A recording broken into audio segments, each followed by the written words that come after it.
Welcome to Forte Catholic Radio!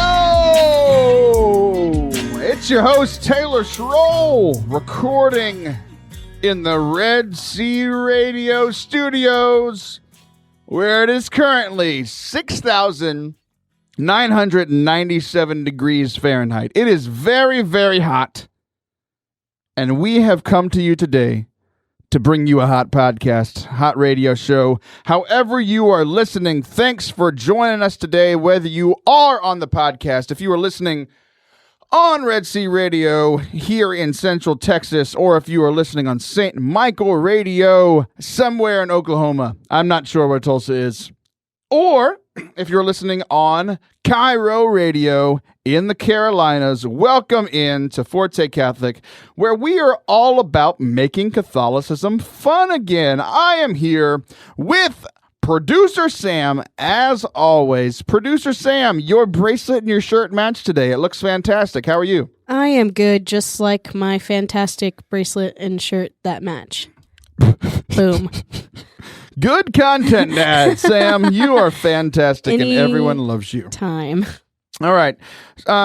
We got a great show planned for you today. I want to talk to you in this first segment about my very, very stupid week that I just had. Are you ready for this? Yes.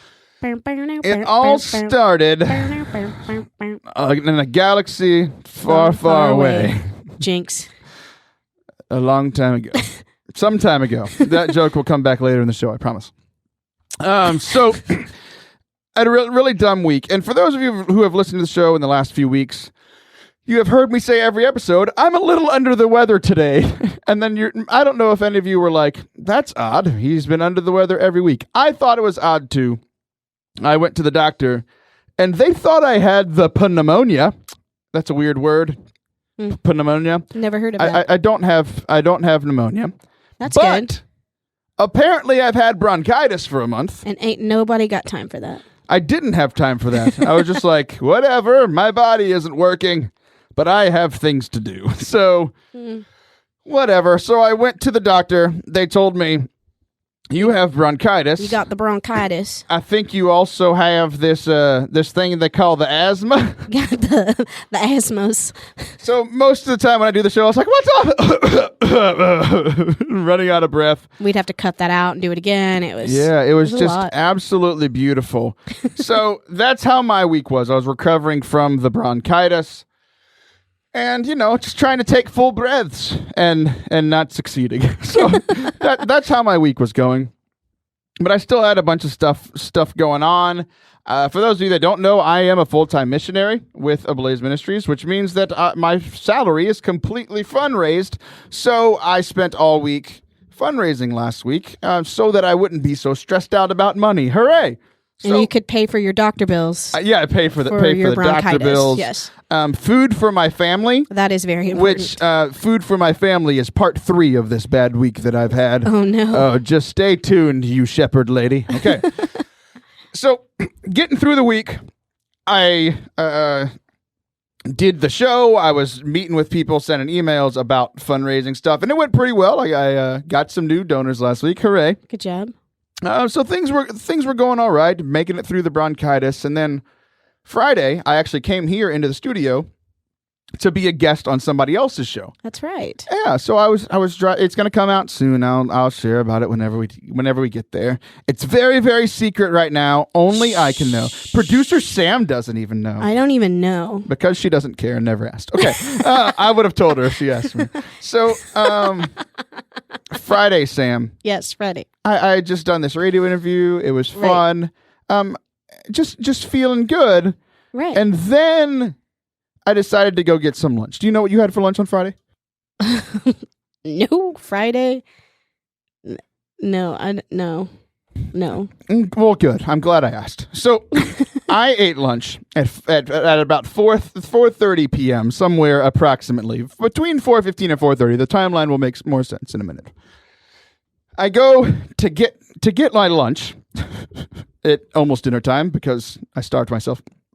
Hashtag bronchitis. And I'm leaving. I'm 2 exits from my house. And I'm in this lane to turn right onto the highway. but I'm behind a bunch of other cars. So I'm stopped. So I'm just sitting there, and I had this little Mazda car, like very large man, very small car. Like I shouldn't be able to fit into it. Like every time I stand up, I get out of it. I'm like, how did I get out of there? You know? So I'm sitting there, just minding my own business, listening to a podcast, and all of a sudden, my entire car shakes, and this loud noise, pow! I'm like, wow! Like, what just happened, right? This huge work truck, like, built by Freightliner. So, like, not, like, the front of it is, like, the size of an 18-wheeler, but it's not a full 18-wheeler on the back, you know? Right. It hit me. I got hit by a car. That seems bad. And so... But here's the deal. Little car. Right. Very, very large truck. It hits me. I look to my left, and all I see is black about 7 inches from my face because this car is zooming past me. I mean, like, he wasn't going super fast. He's probably going like 20 or 30 because, like, my lane at the light had a bunch of people out it. His lane did not. So he was just going to go up to the light. Right. His 4.5-foot wheel swiped the back of my car. Right. I very much noticed that he hit me. Yeah, that makes sense. He did not notice that he hit me. He didn't notice at all? No. So this was a hit and run and chase. So he hit me. I got out of my car. And you ran. I didn't physically run. Oh, okay. I was like, this just got so much more exciting. I'm chasing him down. I wouldn't have caught him because the light turned green. Oh, okay. Well, that's not. And we're on this like major highway. Anyway, so I get out of my car. I looked, I was like, yeah, like there's damage to my car, right? So I get back in my car and I chase after him. I pull up, I like, zoom up. I pull up in the lane next to him, roll down my window. I'm honking my horn, which, like, by the way, the horn in my car absolutely matches the size of the car. And I'm like, waving out of the car, like, pull over. And this guy's looking at me like, what is happening? He pulls over. And I'm like, I get out of the car and he's like, what? And I'm like, you hit me. It's like, no, I didn't. Yes, you did. I wouldn't have missed this. It shocked the bejesus out of me, right? And so he's there. He denies the whole thing. He looks out, doesn't see any damage. He calls his boss. Boss is like, he didn't hit you. I'm like, he hit me. We call the cops. I have this picture. I took a picture, took a picture of the damage, took a picture of like whatever. The cops there's like 7 cops. It's my car, his car, 7 cop car, or like 5 cop cars and a fire department truck or whatever.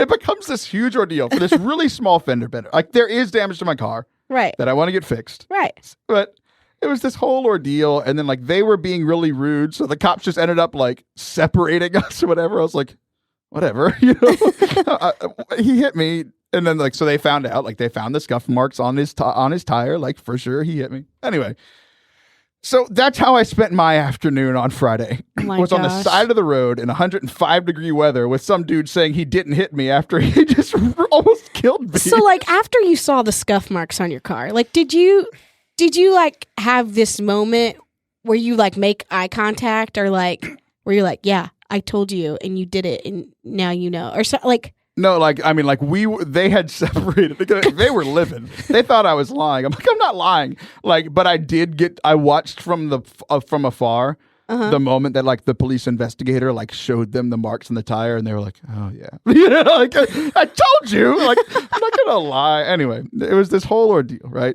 So that's Friday.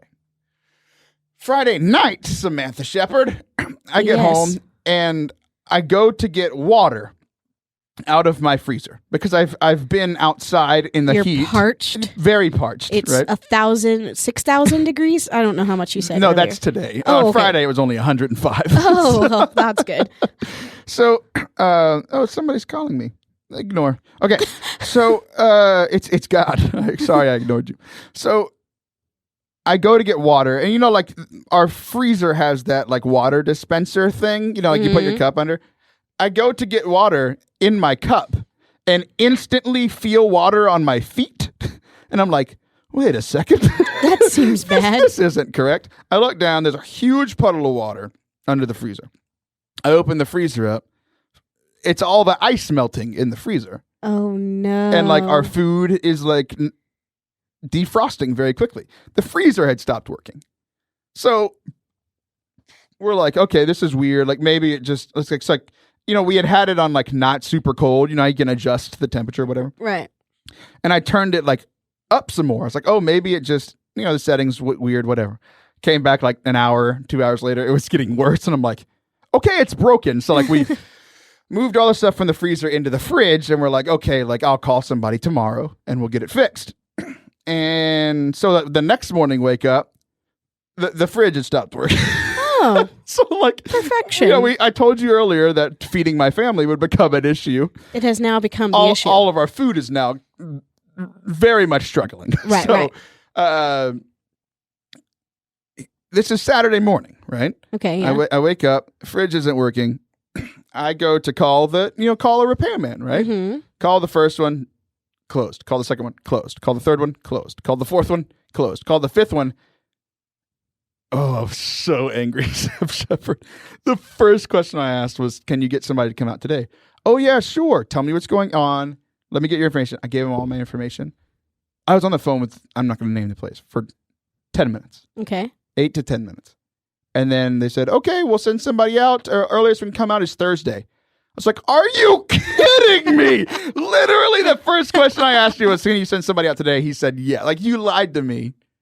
I'm just livid at this point, right? Right. So all this stuff is just building up. The bronchitis, and then the hit and run and chase and stop, and then the freezer, and then the fridge, and then, oh man. New repair guy. The new repair guy. So I finally get the repair guy to come out. Mm-hmm. And he's like, yeah, for sure. Like, it's this part. The only thing is, like, nowhere is open until Monday. Mm. So, like, dang it. It's currently Saturday. How are we going to eat?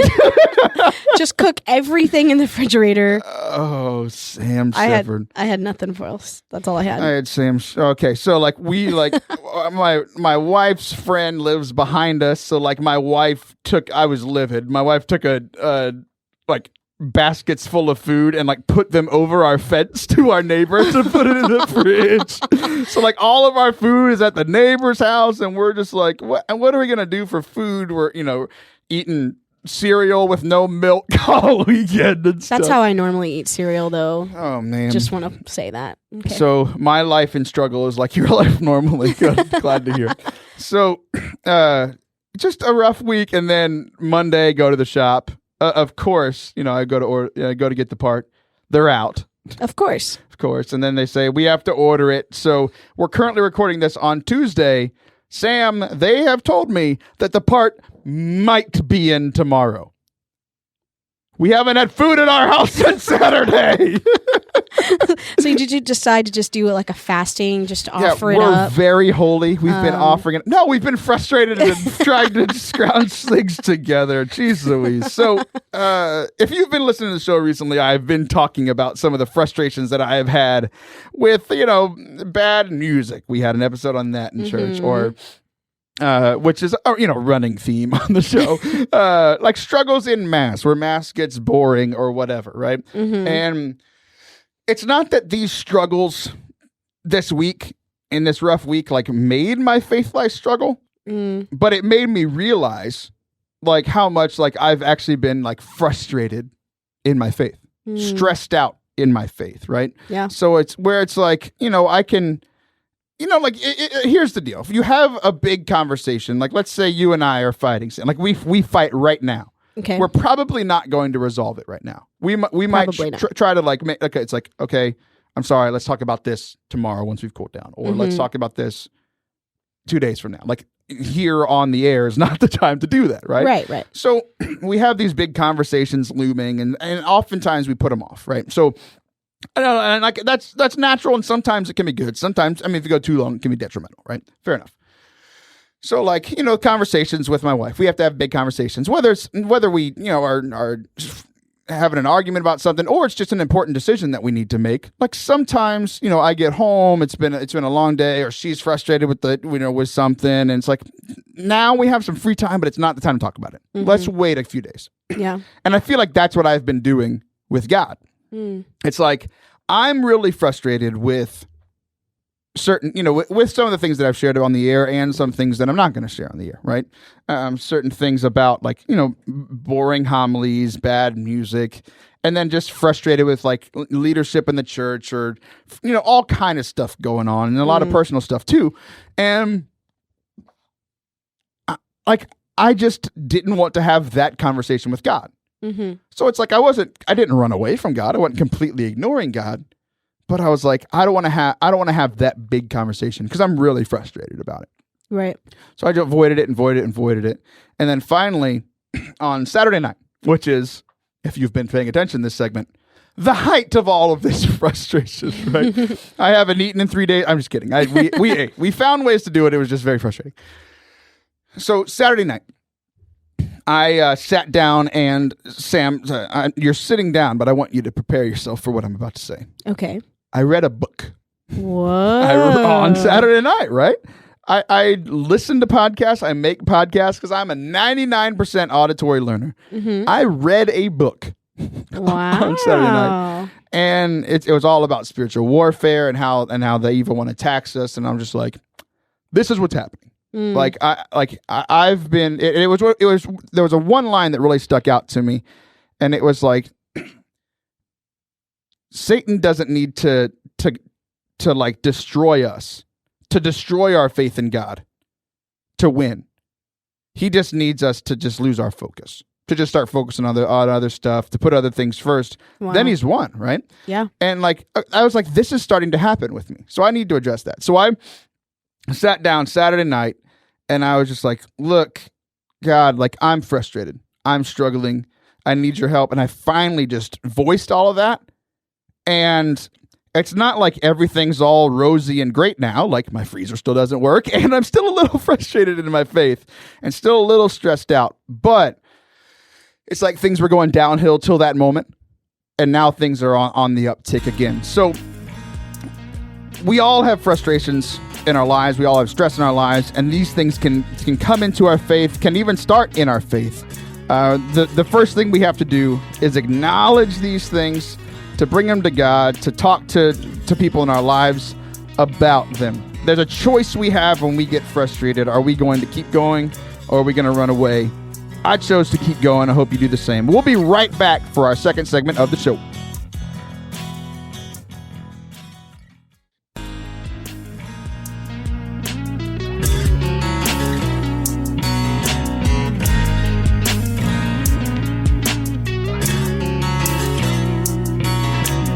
Welcome back to Forte Catholic. This is your host, Taylor Schroll.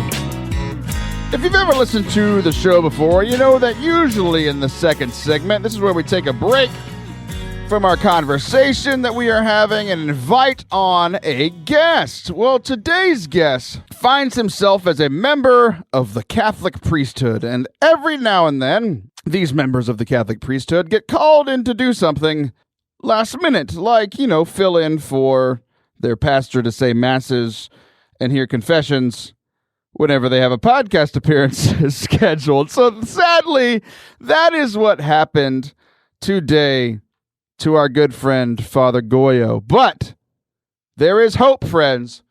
We are already in the process of rescheduling.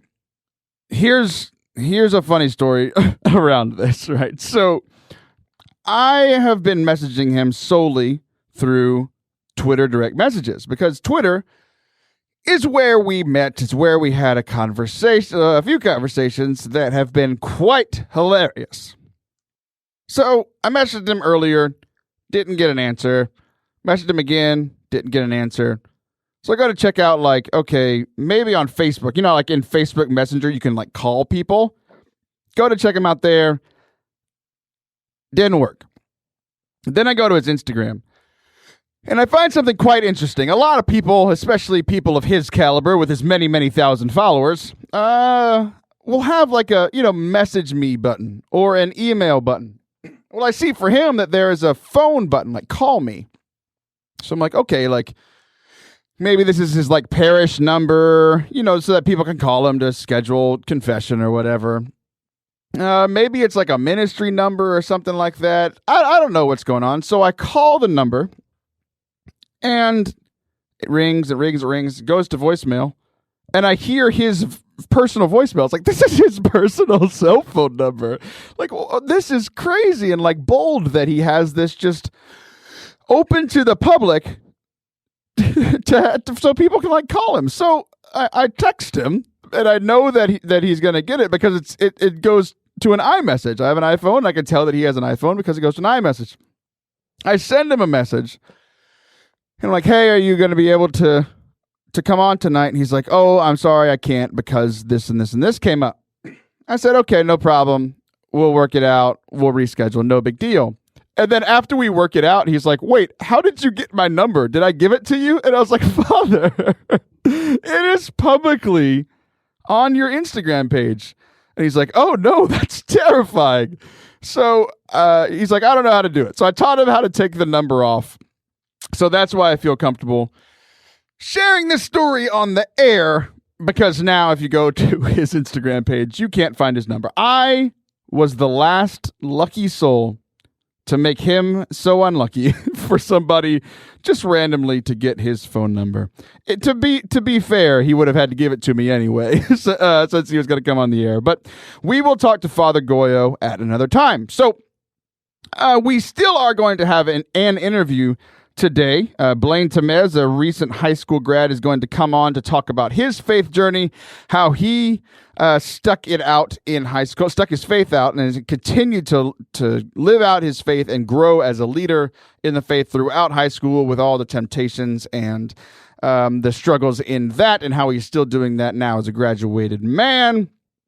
But here in this segment, I want to continue our conversation from the first segment. If you are just tuning in on the radio, quick catch up. I had a really, really bad week. That snapshot, I had bronchitis. I was involved in a hit and run where I got hit for sure. It was the other guy's fault. My fridge and freezer stopped working over the weekend and couldn't get a replacement part because everyone's closed on the weekends. And also, I just not only frustrated and stressed in like my normal life, but also just frustrations and stress in my spiritual life as well. So that's where we kind of left off. I left off of this conversation that I had with God on Saturday. That was like a literal come to Jesus moment. Like, Jesus, like, I'm frustrated. This is what's going on. Laid it all out. And it's not like everything was rosy after that, but like my spiritual life was going down. And now, after Saturday, it just started going back up again. It's on an upward trajectory. God not only talked to me and like gave me some peace on Saturday night, but we had a Bible study with our staff at Ablaze Ministries on Monday morning, and we got like my small group was talking about this section of John chapter 6. Now, if you're not familiar with John chapter 6, this is the bread of life discourse, where Jesus is a lot of famous words that you've probably heard, famous sayings that you've heard come from John 6, like if you eat my body and drink my blood, then you will have life eternal. Hard sayings, the whole famous line of John 6:66, chapter 6, verse 66, where people walk away from him. That's where we are at. And it was just kind of interesting reading it this week, because I've read this passage a lot. I've heard it in Mass quite a bit. But this week, I saw it with a new lens. I think I brought my frustrations into it, and I saw and really connected with the frustration of the people in the crowd that were hearing this and were struggling with this and questioning this and ended up walking away. So here we go. Verse 26 is where we're going to start. People keep asking questions of Jesus, and he doesn't answer them. It's a pretty typical thing. It's one of our favorite things here at Forte Catholic, that anytime you ask Jesus a question, you're probably going to get either another question or he's going to talk about something else. He's a great politician. So here we go. One verse back, chapter 25. When they found him across the sea, they said to him, Rabbi, when did you get here? Jesus answered them, Amen, amen, I say to you, you are looking for me not because you saw signs, but because you ate the loaves and were filled. Do not work for food that perishes, but for the food that endures for eternal life, which the Son of Man will give you. For on him the Father God has set his seal. And I'd be standing there, like, for the first time I realized, like, yeah, that's cool, Jesus, but when did you get here? Like, that was our original question that we had. So that, but they didn't retort to him. Instead, they asked a different question. What can we do to accomplish the works of God? Jesus answered and said to them, this is the work of God, that you believe in the one that he sent. And they're like, okay, we got an answer for that one. That's fantastic. So then Jesus continues talking. He goes a few more verses, and this is all great stuff, but we're going to hone in on these questions that were asked that didn't really get answered. So in verse 41, it says, the Jews murmured about Jesus because he said, I am the bread that came down from heaven. And they said, is this not Jesus, the son of Joseph? Like, we know this guy. We know his mother and father. Then how can he say, I have come down from heaven? Jesus answered them and said to themselves, stop murmuring among yourselves. It's like, this is the moment that's like, oh, like you were talking behind his back and he heard you. So I just think that's absolutely hilarious because Jesus totally calls them out and they're like, oh no, like, I can't believe that he heard us. But then he goes on, stop murmuring amongst yourselves. No one can come to me unless the Father who sent me draw him, and I will raise him on the last day. It is written in the prophets, they shall all be taught by God. And I can see them sitting there. It's like, okay, he heard us murmuring, but he should have heard our question. Like, how can he say he came down from heaven? Didn't answer that one either.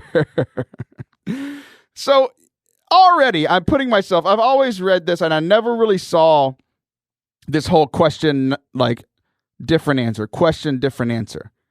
And so I started thinking about it and I was like, why is Jesus doing this? First, like, he is the master teacher. We agree on that. But this is not how I answer questions. So what can I learn from this? And I think there's this draw where he's drawing them in. Because he's like, you're missing the point. Because I can see Jesus being frustrated by some of these questions that are just kind of random.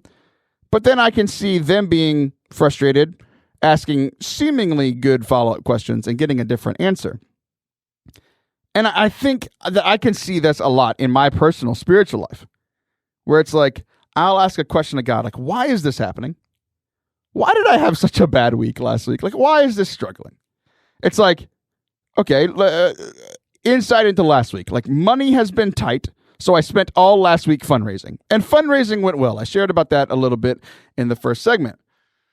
But how our fundraising works is when people give now, I get it next month. So while money is tight and there is hope in next month because so many people were generous in partnering with us, like, here's my car getting hit, and here's our fridge and freezer not working, and all this stuff just kind of piling up, and I don't get what's going on. I don't get why this is happening. And I ask a question, and I don't get the answer that I wanted or expected. So I'm in this spot, like, how am I going to react to this frustration in my daily life, in my family life, in my home life, in my getting hit by a car, or hit by a big truck life, in my radio life, in my ministry life? How am I going to respond to these struggles? And we have two options that we see here in the text. Because Jesus says, unless you eat the flesh of the Son of Man and drink his blood, you do not have life within you. And the famous verse, 666, as a result of this, many of his disciples, followers, these weren't just random people that heard him for the first time today. These are followers of his. They returned to their former way of life and no longer accompanied him. And if we're being honest, like, I've had moments like that where it's like, I'm just tired. I'm tired of the frustration. I'm tired of church politics. I'm tired of these frustrations. I'm tired of trying to pray and not hearing anything. I'm tired and frustrated. So here's one option, but what's the second one? Verse 67, Jesus then immediately turns to the 12 and says, "Do you also want to leave?" And Simon Peter answers with those famous words, "Master, to whom shall we go? You have the words of eternal life. We have come to believe and are convinced that you are the Holy One of God." And so often, when I have read this at least, and I think when I've heard homilies on this, it's all focused on this great statement of faith from Peter. You have the words of eternal life. We have come to believe. But all this week, I have been so encouraged by and just holding on to his first question, because that's where I'm at right now. Master, to whom shall we go? So I saw for the first time this frustration in the disciples that were questioning and not understanding and asking questions and not necessarily getting answers, but getting this amazing teaching about the Eucharist, something that is hard to understand. But they didn't stick around. They didn't stick it out. And I'm not going to make that choice. I'm going to make the choice, even if I can't and I struggle to make this great statement of faith that Simon Peter has. In my worst moment where I am struggling, I am holding on to, where else am I going to go? There is nothing else for me. I have seen the truth in the Eucharist that this chapter speaks so eloquently about. I have seen the truth of the church. I have experienced God in my personal life, in my prayer life, in the Eucharist, through praise and worship, through the scriptures, through all of these different things that the church offers. Where else am I going to go? Because I look at the two options.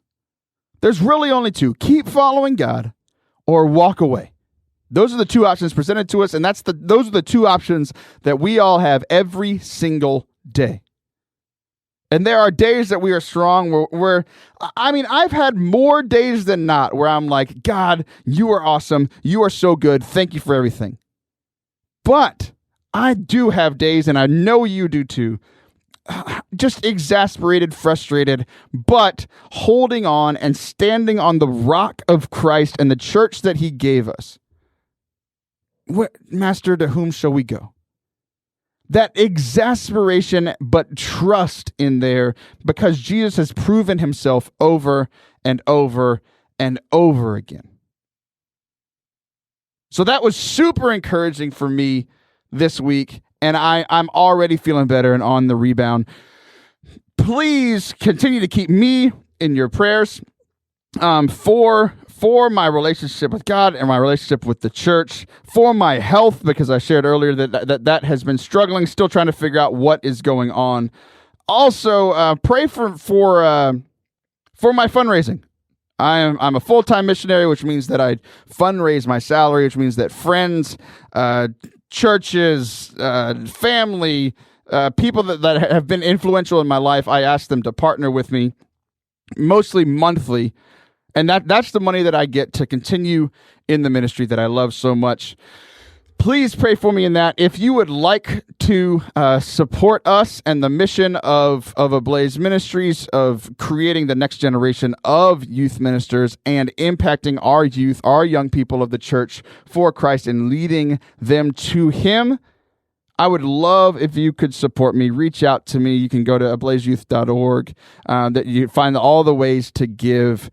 We are about $500 away in monthly donations from what we need. Reach out to me if you can help. That would be fantastic. I have some other good news. I'm gonna end this segment on some encouragement. The episode last week with Everyday Catholics, we did a crossover event that I talked about last week. They were guests on my show. The next day, their episode released. So go check out my appearance on Everyday Catholics called The Art of Conversation, their most recent episode. We had a lot of fun. Also, in the midst of me being down this last... Oh, that was a nice little voice crack there. Congratulations. Thanks, bronchitis. In the midst of that, I had this conversation in Facebook on the Forte Catholic Facebook page with this guy named Corey. And long story short, we had this awesome conversation about how he and his entire family are going through RCA and becoming Catholic. We were just going back and forth, talking about life, that sort of thing. He had this quote that absolutely made my day. He said, and I didn't make this up. He wrote this. I copied it from Facebook.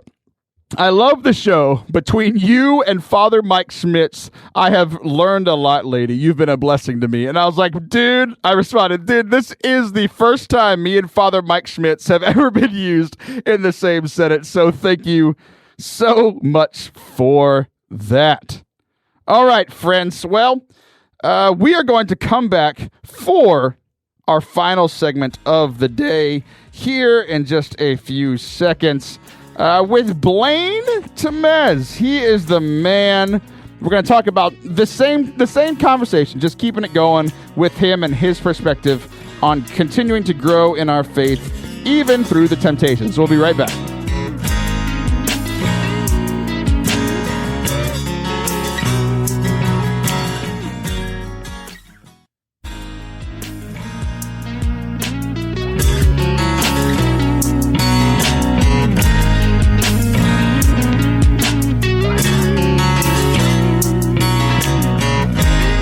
Welcome back to the show. Welcome back to Forte Catholic. We're here in the studio. It is currently, let me check my phone. Yep, 7,000 degrees outside. It is currently 7,000 degrees. It has increased by 3 degrees in the last 6 minutes. It is ridiculously hot outside. We are burning up for you, baby, like the Jonas Brothers, to bring you this show. I bring up the Jonas Brothers because there was a time that they were everybody's high school heartthrob. And now we have somebody in studio who attempted to take their crown and did not get it. Blaine Tamez. Did I say your last name right? Yes, you did. I'm very proud of myself. Yes, you did. And I give you props because half the telemarketers that call me Tames. You know, like taming a lion. You cannot be tamed. I can't. And you can't replace the Jonas Brothers. No, I cannot. But the Jonas Brothers have never been on the show. But true. But you now have. Yes, I have. And you have been a model for this Forte Catholic Make Catholicism Fun Again hat since day one. Day one, yes. As soon as it came out, I messaged you and I was like, Taylor, I want one of these hats. Sure enough, the next day, got it. There you go. And I actually stole AJ's style a little bit with the clip and the pick on the bill. Yeah, that's everybody can see that. I'm really glad that you shared that. So Blaine, you just finished your illustrious high school career. Yes. That you actually ended up passing all your classes? Yeah, surprisingly. Yeah, I was worried there for you for a little while. I was too. Algebra 2 wasn't looking too hot. I will not talk about my Algebra 2 class. So you were in Brenham. You were in the youth ministry program that I worked in. Correct. And I would show up every now and then, and we became friends. And you ordered a hat, and you have been listening to the show for how long now? Since I found out about it, actually. Yesterday. No, I'm just kidding. I don't know. No, it's been longer than that. Sometime. Sam, can you look up what sometime means on the internet? Yes. Okay. She's Googling that. We'll get back to her in just a little while. So you wanted to come and share a few things about your high school experience and your transition out of high school experience and what that meant for your faith. So let's take a step back and let's talk about what did your faith life look like growing up? Growing up, my faith life really looked, promisingly strong, growing up in a Catholic community and, parents always take me to church on Sundays, always getting me involved in Sunday school and whatnot. And then kind of going into middle school. Did you do better in Sunday school or Algebra 2 class? Sunday school. Attaboy. The one that doesn't count for a grade. Good job, buddy. Of course. And just kind of going through middle school and junior high, it was more along the lines of, kind of going through the motions, and going into high school, that's when the Ablaze Ministries came into Brenham. And, I was really timid to go to the youth, gatherings at first because, I really wasn't in sync with my faith at the time. And so... It's funny you bring up NSYNC because they were the high school heartthrobs when Yeah. I was very, very young. For some reason, I knew he was about to go there. He's going to go there. Yeah, but no, I got involved, and my freshman year was really the turning point to where I had to decide. Okay, because when you step into high school, you can spot me on this if you want. You see so many like cliques and just different groups, and you're like, where do I go? As an individual. And honestly, for me, finding myself through my faith was the best decision I ever made, because it showed me who I really was and how I could express myself through praising God and helping others, because that's what we're told to do pretty much. At the end of the Mass, whenever a father says, "Go forth in peace," it's not like run out of the church and cause an uprising. Run over each other in the parking lot. Yeah, pretty much. It's just like go out and be peaceful to everybody, and just be a nice person. And that's kind of who I shaped myself into being, starting my freshman year, and just going through a high school. It was a lot to take in. Because you have things like the cool kids. That was me. Yeah. Yeah. When you had hair, or Yeah. Okay. It's been all downhill from there. or down face. There you go. There you go. Yeah, the hill of my head is so big that often people say that it's much like a small hill. I almost thought you were Bruce Willis when I walked in here, honestly. I hear he got roasted this weekend. He did. But you're not morphing into an Academy Award, so that's... The Academy Award would have to get much chubbier. Cajun food on deck. There you go. There you go. But no, finding if I were to give advice to anybody to, going into high school, and if they ask me, how did you find your place? I would say be yourself, because, well, first of all, find out who you are, because honestly, they in school, they always push, go to college, you should go to college, or you should go do trade school, whatever the case may be. And, it's a lot of question, because, that's pretty much the start. High school is the start of your adult life. You got to figure out what you want to do and where you want to go, stuff like that. So that's a big question for a lot of freshmen. And, I know I sound like everybody else that says, it's going to be okay. But,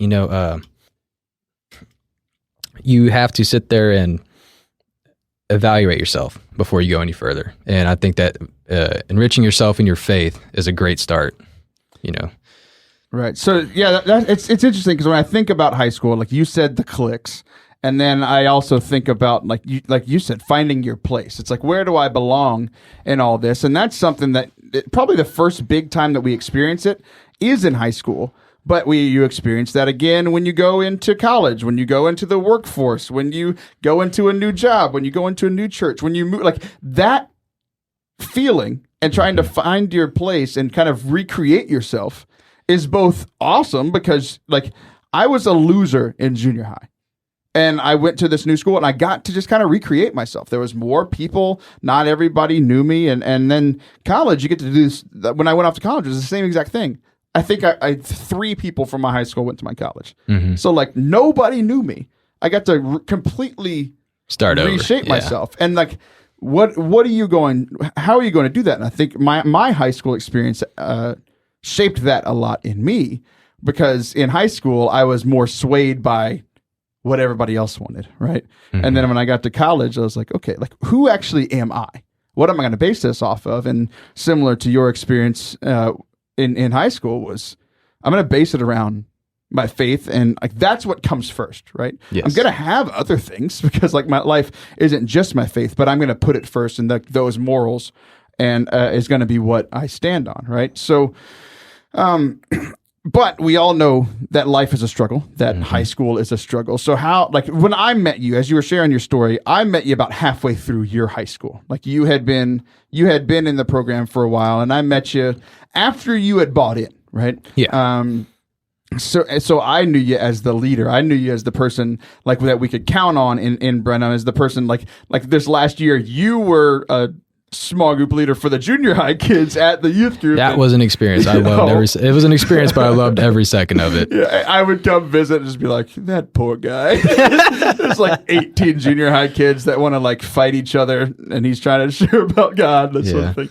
So yeah, I mean, just awesome stuff like that. But there had to be struggles in it, right? So why don't you talk about some of the struggles that you had in like living out your faith at school, and then how you dealt with that? Well, I think for the most part, the biggest struggle in high school and in life really is temptation.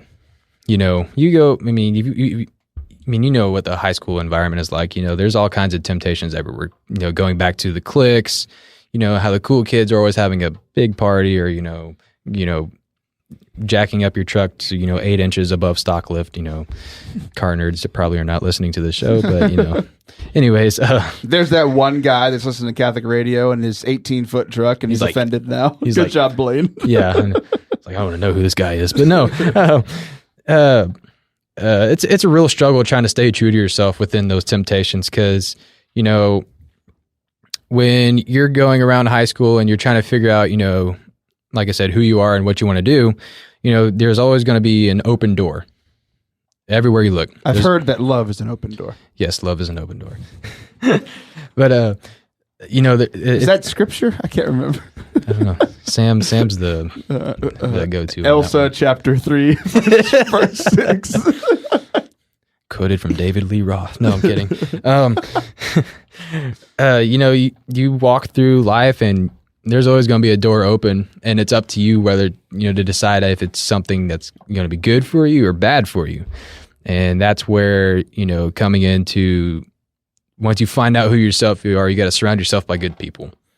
And once you do that, you'll see who your fake friends and your real friends are in the end, because, they'll accept you for who you are. And I think that's a good key to staying true to yourself, is having good people around you that appreciate you for you being yourself. Because me, I'm a rock and roll nerd, all the way. And there's not many people that listen to rock and roll nowadays. Maybe Sam. It's all this hippity hoppity stuff that the old people listen, or young people listening to these days. That's about right. Yeah. That was my impersonation of Sam, by the way. That sounded pretty good. Just like her. Yo, young whippersnappers need to cut that racket out. All right, on the real. I don't sound like that. Okay. I don't sound like that. That's you guys leave me alone. I sound like the Pillsbury Doughboy. Okay, guys, real rude. It's fine. Keep going. I'm surprised you could hear us. Keep going, Blaine. Anyways. Oh, no, she's on to us. But no, I lost my track. Well, going back to what I was saying. Yeah, the doors.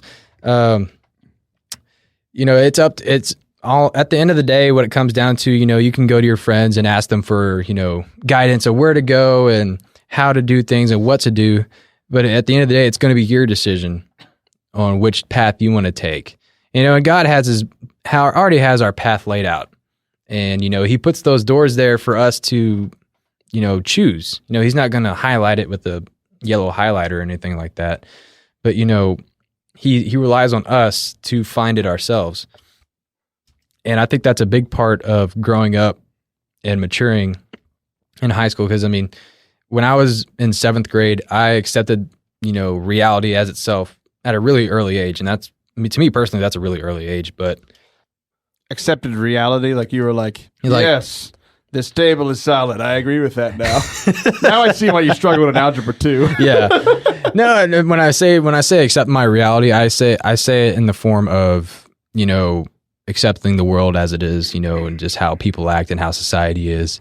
And I want to be the change I want to see in society. So, going back to accepting walking through certain doors, it's more along the lines of taking a step back, evaluating yourself, and, seeing who you are and making that change to be able to do that. Yeah. So far we've talked about like grounding yourself in your faith. And then also, like you talked about the importance of having a community of people for whenever these peer pressures come up, for when these temptations go up. So, what were some of the key things that kept you strong? Like like you're talking about struggles. Like I never saw it, right? But I know that it happened. So, what were the things that kept you strong amidst peer pressure? How did you handle that? Cheese nips and Fanta soda. No, I'm kidding.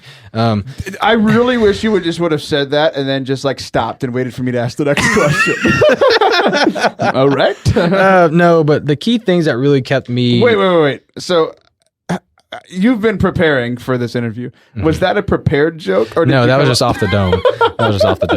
I'm very proud of you. On the fly. But no, the key things that I had to keep telling myself, amongst all this was go to adoration. Because honestly, I don't know, it's just something about adoration that, it allows you to, talk to the Lord in that time, and also kind of have a conversation with yourself, like what's going on, and write down your thoughts. I mean, my little journal here, sorry, my southern drawl kicked out. No, but no, my journal here, Listen here, you young whippersnapper. I'm about to give y'all a lesson in our Lord and Savior, Jesus Christ. No, Blaine's totally going to have a show here in a couple of years. I keep this journal, it's my kind of like my mass/adoration log. I'll just write down thoughts I have during mass or adoration, or, things I expect out of the day, or, things I want to improve in myself. Because, you have kids, and I know once you clean the house, it doesn't stay clean for very long. I never clean the house. Oh, well. Yeah. Because why bother? Yeah, why bother? I have 3 just children scoot it under the couch. Yeah. But no, the adoration was a big thing. Another thing was keeping myself around good people. It's I can't stress that enough, because there's a certain time when you get out of high school, and there's those friends that really don't text you that much anymore or talk to you, and you're just like, I really wasted my time in high school. You're like, I could have done so much more. And that's a big thing for me. Another way I always stayed on point with everything was always trying to get other people out and experience, the greatness of adoration and the greatness of taking a step back and really evaluating yourself. Well, Blaine, you're the man. And I thank you for coming on to today's show. So I know that you listen to the show. Are you going to listen to this one? Probably. Since you were already here. I heard this part. You listen more than Sam. So, Blaine, you're cool, and I want other people to know how cool you are. They can go find you on the Insta chat. They can find me on Instagram at Blaine Tamez, bro. It's BlaineTamezBro. Or I'm not really on Twitter that much. Your bio says, "Life's a garden, dig it." All right, man. I vouch for you despite that Instagram bio. So thanks for coming on. Guys, it has been a fun show here today. Sam, you got another shout out in the Instagram reviews of Forte Catholic. The person who gave you a great review that says everybody needs a Sam in their life. They updated it after I talked about that on the last episode, and they said, now I'm blushing. So they're blushing because of you. Oh, that's so cute. Very cute. All right, guys, go leave a iTunes review so that you can make Sam blush some more. We'll be back next week. See you.